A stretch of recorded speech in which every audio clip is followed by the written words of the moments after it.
mbëggeel ci xol lay ne te lu ma sori sori yaa ngi may gis mbëggeel ci xol lay ne te lu ma sori sori yéen a ngi ñuy gis suñu fancy fire on fire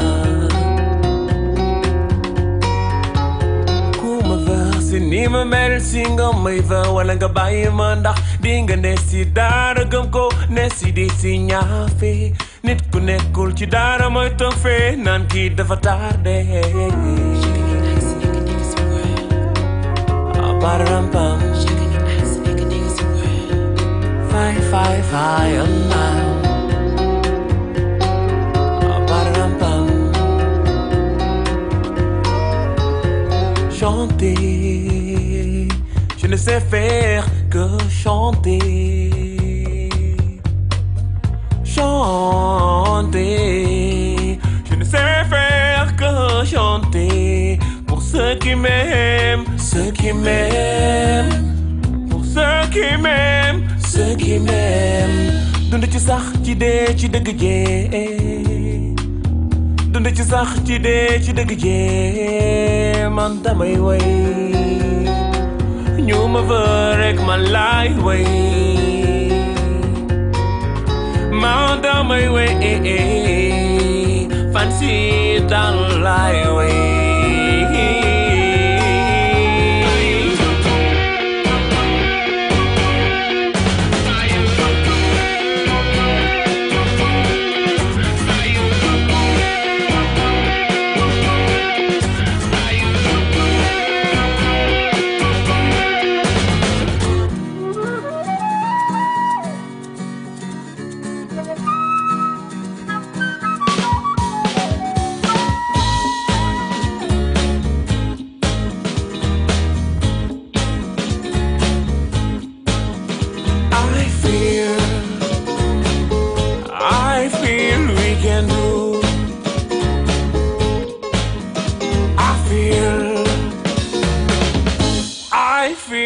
Can do. Allahu akbar. Allahu akbar. Alhamdulillah rabbil alamin maliki yawmiddin. Ihdina siratal mustaqim siratal ladzina an'amta alaihim ghayril maghdubi alaihim waladdallin. Qul a'udhu bi sharri ma khalaq wa min sharri ghasiqin wa min sharri hasidin idha hasad. Allahu akbar. Sami Allahu liman hamidah. Allahu akbar. الله أكبر الله أكبر الله أكبر الحمد لله رب العالمين الرحمن الرحيم مالك يوم الدين الله أكبر الله أكبر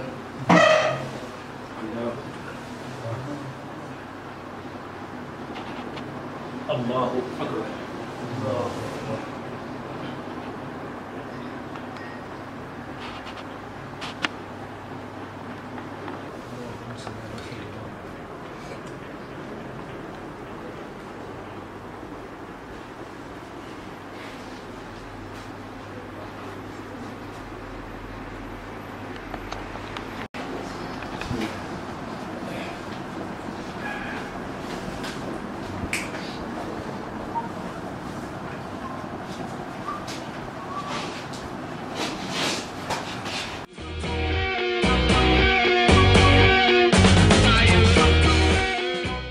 Alors bonjour chers internautes de IGFM, nous sommes aujourd'hui avec le groupe Takaifa que nous avons le plaisir de recevoir. Ils sont au complet, alhamdoulilah, on vous a reçus.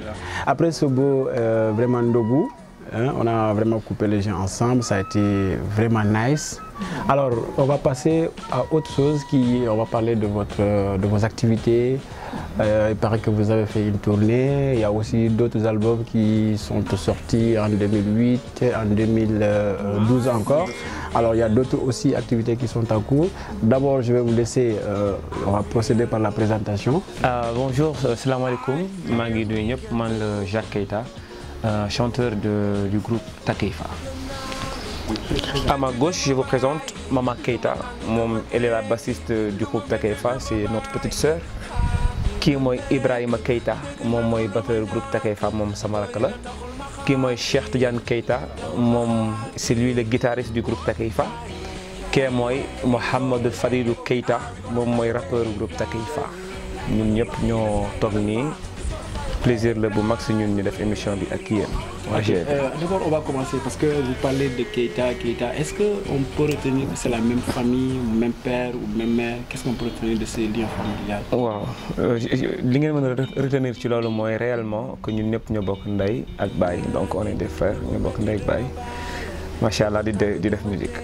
Alors cet album bi soo génne en 2008, ça fait presque 12 titres je pense. Waaw 10 titres d'abord, Diaspora, ensuite Get Free en 2008, 2012 ouais.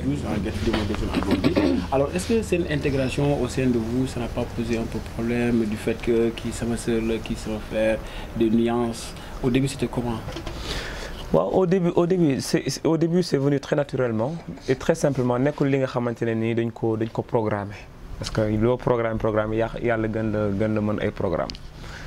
Donc man ma commencé won mais ndank sama frère ku ci nek da nga ñew fekk sama ci liggéey mais nek loolu lo xamné dañu nek xalé bu ndaw né non dañu bëgg am def ben groupe familial wala mu am ku nek ci kanam ko xam mo ñu diriger non. Les choses sont venues très très naturellement. Man ma ci nekkoon après sama petit frère bi Ibrahima moom batteur bi ñu fekk si ma un an après Cheikh Tidiane moom mu ñëw après Mama Keita mu ñëw après Fallou Doro ñëw mais avant loolu am na yeneen musiciens yi doon liggéeyal am na yeneen groupe yoo xam ne formé woon nañ ko yoo xamante ne nekkul woon Takeifa mais man la woon ak ñeneen après man ak Ibba ak ñeneen après man ak Cheikh ak ñeneen donc mais chaque fois daawul woon di dox daawul woon marché donc yàlla def nag ba ñun ñëpp ku ci nekk dem nga ba maîtriser sa instrument donc noonu nga ñëwee intégrer Takeifa. Ok, et à partir de 2012 ba léegi ay 2 ans est-ce que yéen a ngi ci ay yeneen activités? waaw ñu ngi say activités parce que teg nañ benn association pour venir en aide pour dimbali les albinos donc loolu aussi benn volet la boo xam ne Takeifa ñu ngi koy def pour vraiment andi suñu contribution ci li nga xamante ni mooy yu gën a sensible li nga xam ne en tant que des artistes des ambassadeurs mën nañ ci jàpp pour doxal suñu réew. Donc leneen li mooy ñi ngi def ay tournées que ce soit fii comme bitim réew yooyu aussi ñu koy def lépp ci yoon bi nga xamante ne Takeifa moom lañ tracé suñu bopp ci kàttan yàlla di ci ñafe pour que chaque fois ñu atteindre suñu objectif. À part activité est-ce que léegi waajal génn benn album wala single? Waaw fi ñu toll ñi ngi pare benn concert bu mag Grand Théâtre le 2 août donc le 2 août bi incha allah 4 jours après Korité. Donc concert boobu dañ ko def ndax dañu war a dem Afrique du Sud ci festival bi nga xamante ne ni waa Sony ñoom ñoo sélectionné ñun waa Takeifa donc mais aussi jël yeneen def beneen concours bi nga xamante ne dañoo jël 150 artistes yoo xamante ne ñëpp ay africains nañ léegi 150 artistes yooyu rek ñu waroon ci jël 10 groupes donc ci 10 groupes yooyu ñu waroon sélectionné mu am ay groupes sénégalais yoo xam ne dañ cee bokk tey ci jongante bi si jongante mën naa sax groupe musiciens sénégalais ñoom ñoo jiitu te loolu dañ koy voté sur le net donc ñun aussi dañuy def manifestation bi nii pour aussi lancer des messages yi moom mooy lan mooy que nit ñi dañ ñëw xool ñun Takeifa dañuy présenter les deux parce que ce sera de nouveaux morceaux ce sera aussi à peu près le spectacle bi nga xam ne moom lañ bëgg présenter bitim réew Afrique du Sud mais aussi pour pousser aux Sénégalais à tout le monde à vraiment voter ñu dem ci internet de voter pour groupe sénégalais yooyu nga xam te ne moom ñoom ñoo bokk ci concours boobu noonu. Mais sélection boobu comment ça a été? waaw sélection boobu waa Sony ñoom personnellement ñoom ñooy xool dëkk bu nekk bu ñu demee Nigéria am na ñu sélectionné bu ñu demee Togo je sais pas Congo sélectionné na Fally Ipupa donc ak ñeneen États-Unis ay Beyoncé ñoo fay jógee ñeneen ak ñeneen donc festival boo xam ne moo gën a mag Afrique te yu gën a mag ci àdduna bi la bokk. Donc c'est la première fois nag ñu def ko Afrique donc ñoom ñooy sélectionné bu ñu ñëwee nag xool Sénégal dañoo gis ne Takeifa moom ñoo gën a répondre ñoo gën a nuru ñoom lu ñuy wut pour mën a jël benn groupe lancer ko sur le plan international donc loolu moo tax yàlla def ñoom ñu sélectionné ñu mais yemuñ foofu rek dañoo bëgg jox ñoom chance yeneen artistes ñu mën a yéeg ci kaw seen yooyu noonu mën a wane aussi seen bopp loolu moo tax ñoom ñu bëggoon ci 150 groupes yooyu noonu bëggoon ci sélectionné 10 rek 10 groupes africains pour ñu mën a ñëw par exemple def première partie. Est-ce que yéen a ngi xalaat ampleur le fait que vous représentez tout un pays, le Sénégal, en Afrique du Sud? Bien sûr, le fait que nous reconnaître loolu, le fait que ñu xam ko xam importance bi moo tax ñu bëgg def concert bi Grand Théâtre le 2 ndax rëy na rëy bi nga xamante ne nii yaakaar naa ne artiste bu ñu sélectionné bu nekk na yaay représenté sa réew wala sunu yow lañu sélectionné pour lii pour là nga war a bokk ak ay scène ay ñu mel ne ay Beyoncé wala ay Nicki Minaj ay Fally Ipupa wala ay Jay-Z donc ay scène la yoo xamante ne vraiment ay scène yu mag a mag la donc xam loolu moo tax ñuy def concert bi le 2 pour lépp ci ay répétition la parce que dañoo bëgg xool aussi lu ñuy liggéey naka nañ koy présenté ci scène bu mag balaa ñu dem foofu noonu ndax scène Grand Théâtre mag na mais scène bee doo xoolee mooy 10 fois plus grand donc ay scène la yoo xamante ne comme terrain de football quoi donc nga war si mën taxaw di jouer pour ay millions de personnes donc du ay scène yu ndaw donc chaque fois da ngay soxla ay répétition da ngay soxla aussi ay préparation yu bari moo tax ñu def concert le 2 bi. Alors on va parler un peu de ce grand concert du Grand Théâtre du 2 août. Oui. Donc est-ce que vous avez choisi un thème pour ce grand théâtre et le concept, qu'est-ce que vous voulez mettre en scène? Oui, effectivement, nous avons choisi un thème pour le concert du Grand Théâtre qui aura Inch'Allah lieu le 2 août. Ce thème c'est Takeifa intégral. Pourquoi Takeifa intégral? Parce que les 2 premières fois où nous avons joué au Grand Théâtre, c'était dans un autre concept qui s'appelle Penchu Art, où nous avons fusionné plusieurs arts de la scène et plusieurs arts, mais les arts les plus traditionnels.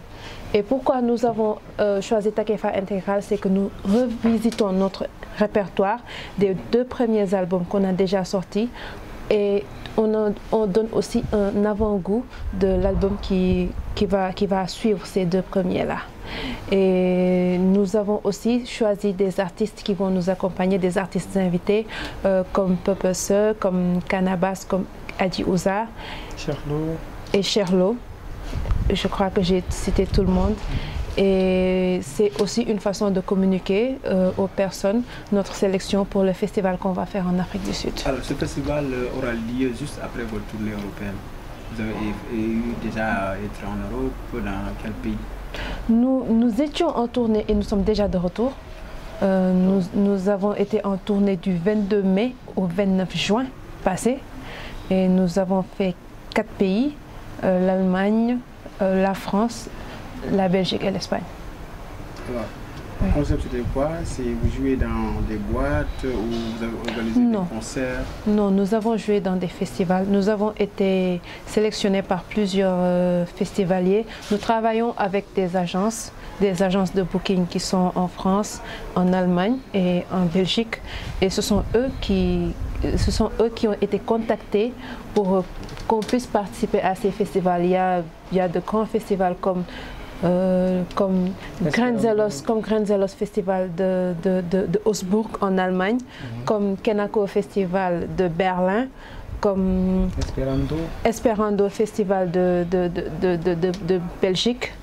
Il y a eu beaucoup de festivals où ce sont beaucoup de personnes qui se réunissent. Ce sont des scènes assez respectables où il y a plusieurs milliers de personnes qui viennent assister. Et c'est des prix qui vous sont décernés ou c'est juste à titre représentatif? C'est à titre représentatif.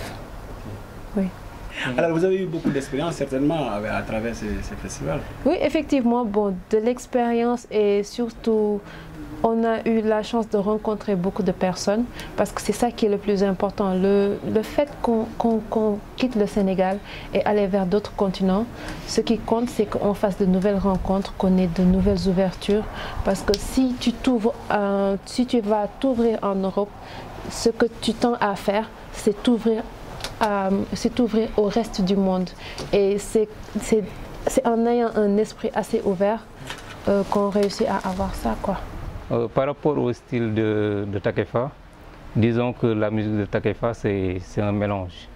C'est un mélange de hip-hop, c'est un mélange de rock.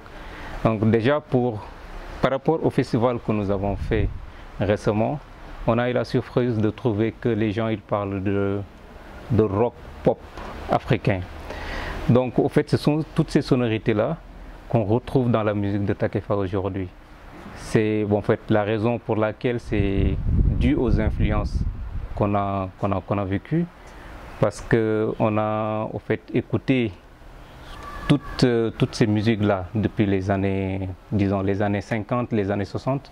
On a écouté depuis Tracy Chapman et depuis les Dire Straits, les Beatles. En fait, on a écouté tout ça. Donc on a été bercé par toutes ces musiques-là et puis avec les rythmes africains. C'est ça qui aujourd'hui fait le style Takeifa.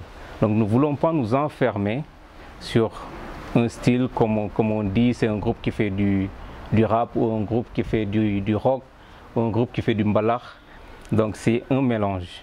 Takeifa, c'est un mélange de différentes sonorités, de différentes vibrations. C'est ça qui fait la musique Takeifa. En Afrique du Sud, on peut s'attendre à quel genre de musique? Oh, mais attendez-vous à la musique Takeifa. Voilà, attendez-vous à ce cocktail-là qui fait la couleur Takeifa. En fait, le public, en fait, nous, par rapport à la composition musicale, on ne se fait pas de limite, on ne réfléchit pas. Mais je pense que, en fait, la réflexion n'est pas tout art, quoi. Bon, un artiste, c'est quelqu'un qui est très libre dans la créativité. Et voilà, c'est ça notre philosophie, c'est avec ça que nous allons partir en Afrique du Sud. Voilà cette variété musicale, le pop, le rock et tout, les années 50 jusque-là. Il dit qu'on va s'attendre, qu'on s'attend à un Takeifa. En Afrique du Sud, ça va être. Mais vous, en tant que rappeur qui êtes dans le groupe, est-ce que ça vous met à l'aise quand on parle de rock, quand on parle de pop?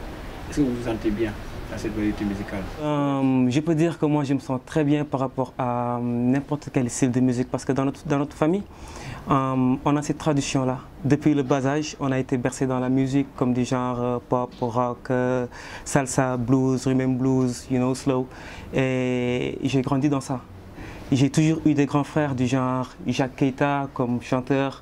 Malalta, il a toujours été à la maison, Fou Malade. Prézi, c'est notre cousin, Deep Poet, c'est de grands rappeurs. Et Black Star, si je restais là à énumérer, du genre Bidéo Best, tous ces gens-là, je les ai connus depuis que j'étais gamin, quoi. Donc j'ai été bercé dans la musique, pas seulement dans l'hip-hop, mais dans la musique. Du coup, quand on parle de musique en général, en tant que rappeur, je m'y sens bien, surtout dans le live. Donc j'ai pas à avoir peur par rapport à ça. Je suis prêt pour toute forme de spectacle, toute forme de show, toute forme de folie, tant que c'est fou. Et vous avez l'air d'un bon danseur là sur scène. Oh guys, yeah, pas moi, mais c'est l'ensemble du groupe. Parce que c'est la musique qui nous donne cette pêche là, nous. Quand ça bouge derrière, quand ça bouge avec Ibrahim Keita le batteur, quand on a le choc, le boum boum, là on se donne à fond et c'est naturel. Vous semblez le plus en forme là. Est-ce que c'est la jeunesse ou quoi? Non, parce qu'il a pas jeûné. Non, parce que c'est le ramadan et nous on fait un repas par jour. Voilà, il a dit, un repas par jour. Ah bon? Ça va? Et vous avez fait un repas par jour? Moi j'ai fait un repas par jour. Alors vous prenez ça à quelle heure? À n'importe quelle heure, à l'heure qui m'arrange le mieux. Aujourd'hui vous l'avez pris à quelle heure? À 19h moins 5. Après, à 19h45, on a coupé. Ah, toi, bon, je t'ai dit, viens, je vais être ton marabout. Viens, je vais être ton marabout. Tu ne vas pas prier, tu ne vas pas faire. À ta fois, tu vas faire le ramadan. Tu vas prier une fois par jour, manger une fois par jour. Et après, le reste, on gère. Allah, c'est notre ami. Ok. Le groupe Takeifa, est-ce que vous avez de bonnes relations avec les autres artistes sénégalais? Ouais, je dirais que le groupe Takeifa entretient de bonnes relations avec les autres artistes sénégalais, que ce soit rappeurs ou les autres styles musicaux. Donc nous, on a toujours été à l'aise par rapport aux autres musiciens. On n'a jamais eu de problème. Et quand on les appelle, à notre grande surprise, ils sont là. Ils sont toujours là. Donc je dirais que Takeifa a de bonnes relations avec ces musiciens-là. Donc ça a toujours été notre objectif de ne pas avoir de problème avec eux, essayer de poursuivre le projet avec eux et essayer de mieux les installer dans la musique de Takeifa. Concernant l'affaire du commandant Keita, vous en tant que ses fils, comment est-ce que vous avez vécu cette situation? C'est qui commandant Keita? Commissaire. Commissaire Keita. Kan mooy commissaire Keita? C'est Cheikh Sadibou Keita. Ah oui, moi, ce commissaire-là. Oui, ce commissaire. Ah, oui. Donc, déjà, l'homme solo, hein, c'est important que nous sachions. Moi, nous, Takeifa, on fait de la musique, on est des musiciens. Le petit côté, le monsieur Keita, Koko, une dimension là. Donc je pense que nous, ce qui nous importe le plus, l'importance aujourd'hui, c'est de parler des projets du Takeifa et parce que beaucoup quoi. Donc on est là pour parler du grand théâtre, on est là pour faire la promo de nous et que Nini aussi, plus qu'ils s'intéressent à nous quoi, parce que nous, c'est de l'art. On ne fait pas de la politique, on n'est pas là pour donner à qui que ce soit. Donc je pense que nous tous, on est sur la même longueur d'onde. Ce qu'on voudrait, c'est que ce soit les animateurs, les journalistes, que nous menons la part des choses entre Takeifa et M. Keita. Chers internautes de IGFM, nous étions avec le groupe Takeifa, composé entre autres de Jacques Keita, Maman Keita, Ibrahima Keita, Cheikh Tidiane Keita et Fallou Keita. Et voilà, nous sommes ravis de recevoir il y a Mariam qui est dans l'ombre. Avec H. Elle ne voulait pas sortir, mais bon, c'est elle qui a coaché tout ça. Ouais. Et on la remercie. On la remercie du fond du cœur. Merci tout le monde et merci. Vous avez été vraiment accueillant. Et mon ami le rappeur. T'as vu, non? Oui, c'était bien. Adna Yana, Mom Yana, Adna Yana. Adna Yana, Mom Yana, Adna Yana. Adna Yana, Mom Yana, Adna Yana. She had the number. She had the number. IGFM ak Takeifa ñu ngi leen di jaajëfee et bon ndogu yàlla nangu ñaan yi jégal ñu bàkkaar yi projet yu positif ku ci nekk li nga yéene sa morom ci lu baax yàlla na la ko yàlla nangul li nga yéene sa morom ci lu baaxul wala ci lu jubul yàlla na ko bu ko yàlla nangu yàlla def jàmm Sénégal def jàmm ci àdduna bi yëpp jërë ngeen jëf